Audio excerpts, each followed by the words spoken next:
Dina jero dada manusia aya nu disebut al-khawatir.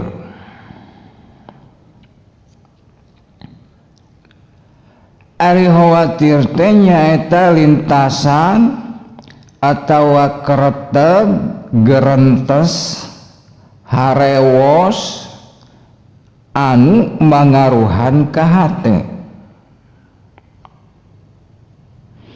Ta ieu khawatir nyaeta harewos anu mangaruhan ka hate aya dua rupa, aya dua praksi. Nu kahiji harewos anu eusina mangrupakeun seruan, mangrupakeun ajakan jeung bujukan pikeun migawe kahadean, pikeun migawe amal-amal anu soleh. Harewosna disebut ilham, nu ngaharewosna disebut malaikat. Nu kadua nyaeta harewos anu eusina mangrupakeun seruan, mangrupakeun dorongan jeung bujukan pikeun migawe kagorengan, pikeun migawe amal-amal anu salah. Harewosna disebut waswas, nu ngaharewosna disebut setan.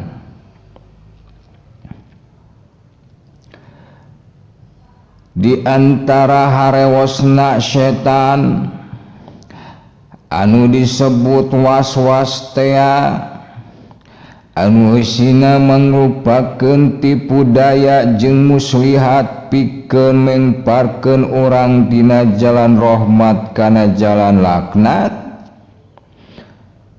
nyaeta ngaharewosan ka hate manusia pikeun mikiran dat pangeran.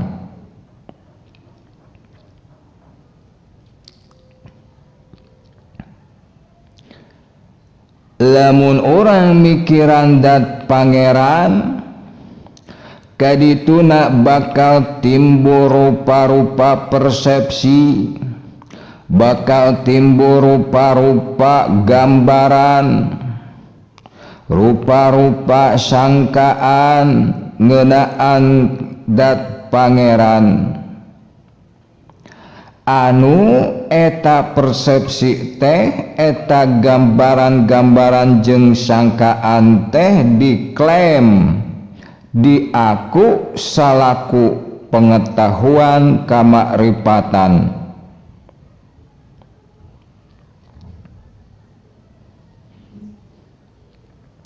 Jadi kumikiran dat pangeran timbul gambaran, tatina eta gambaran timbul pangakuan, nyaeta ngarasa yen dirina geus pangmakrifatna ka Gusti Allah.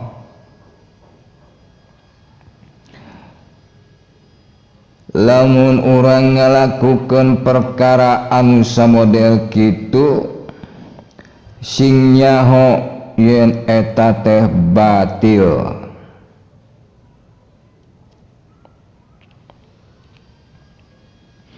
Kadar pangeran mah sok sakumaha maneh pinterna, sok sanajan maneh jalma anu kacida jeniusna, IQ-na leuwih luhur batan Albert Einstein. Misalna Albert Einstein IQ-na 160. Cekat terangan dina ilmu ilmiah, manusia disebut jenius nyaeta lamun IQ-na di atas 140. Di zaman ayeuna mah geus loba nu IQ-na leuwih luhur batan Einstein. Di antarana nyaeta mantan Presiden Indonesia B.J. Habibie. Einstein mah IQ-na 160, B.J. Habibie IQ-na 200. Jadi jenius kene Habibie lamun diukur tina IQ-na. Tamane misalna IQ-na leuwih luhur batan B.J. Habibie, misalkeun 250.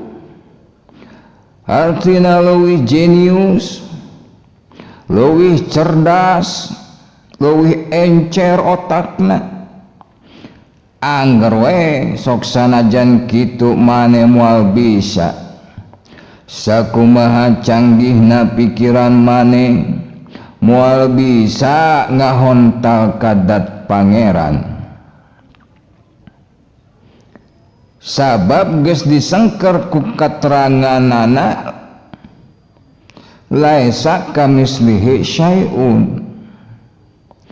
Kadat pangeran mah teu aya pikeun picontohna sak perkara oge. Lamun ceuk hukumna kitu, tuluy ayeuna rek kumaha urang ibadahna ka pangeran anu eta pangeran teh eueuh pikeun conto-contona acan.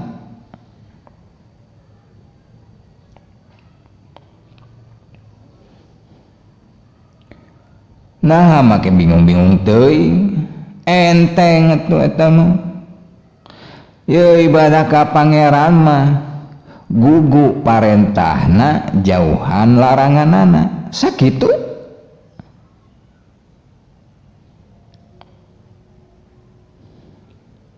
Tong dipersulit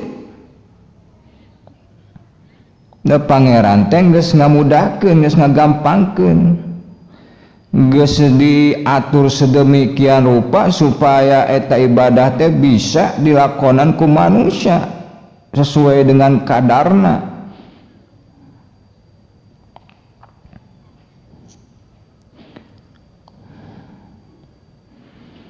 Aya deui pertanyaan,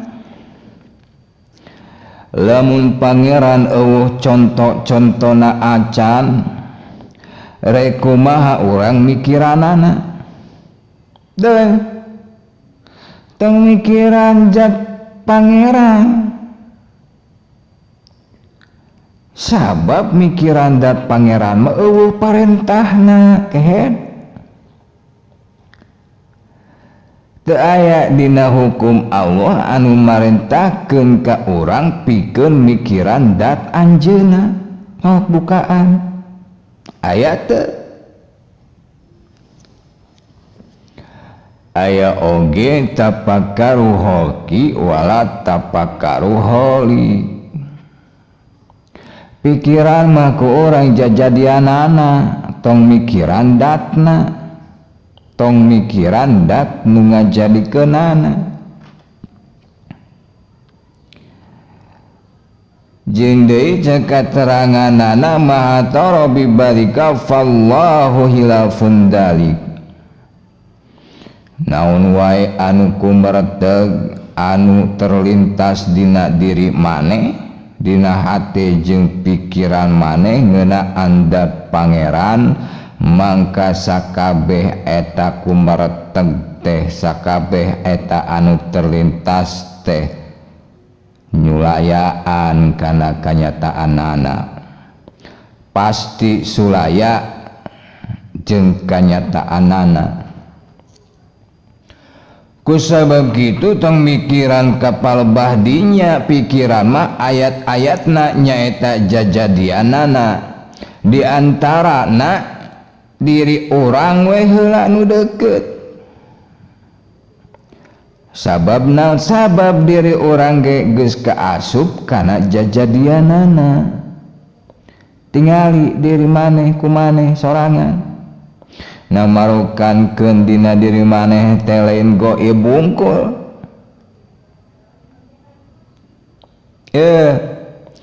Dina wujud maneh ge geus pinuh kunu goib.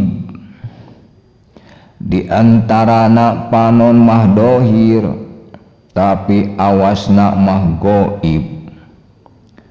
ceuli nama dohir tapi denge nama goib, irungna mah dohir tapi angse nama goib, letah nama dohir tapi rasa nama goib, otak nama dohir tapi pikirna mah goib, jeung saterusna tah eta pikiran mah lain mikiran dat pangeran, ta eta nu dohir jeung nu goib nu aya dina wujud urang masing-masing eta teh sadayana barang-barang kagungan Gusti Allah. Tong diaku kumaneh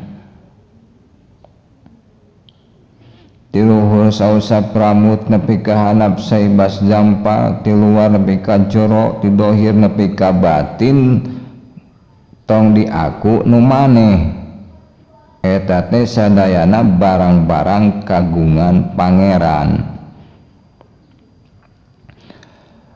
Kusabab eta teh sadayana kagungan pangeran, mangka dina makena kudu luyu kudu loyob jeung pangandikana pangeran, jeung pangandikana Gusti Allah. Naon ari pangandikana Gusti Allah? Ceuk pangandikana Gusti Allah, wa ma khalaqtul jinna wal insa illa liya'budun. Tepati-pati kami ngajadikeun jin jeung manusia angin pikeun ngabdi ka kami, pikeun ibadah. Hartina eta barang-barang anu aya dina wujud maneh anu sadayana kagungan Gusti Allah teh eta teh mangrupakeun alat pikeun ibadah, eta teh mangrupakeun alat pikeun pangabdian, lain alat keur minculak, lain alat keur maksiat.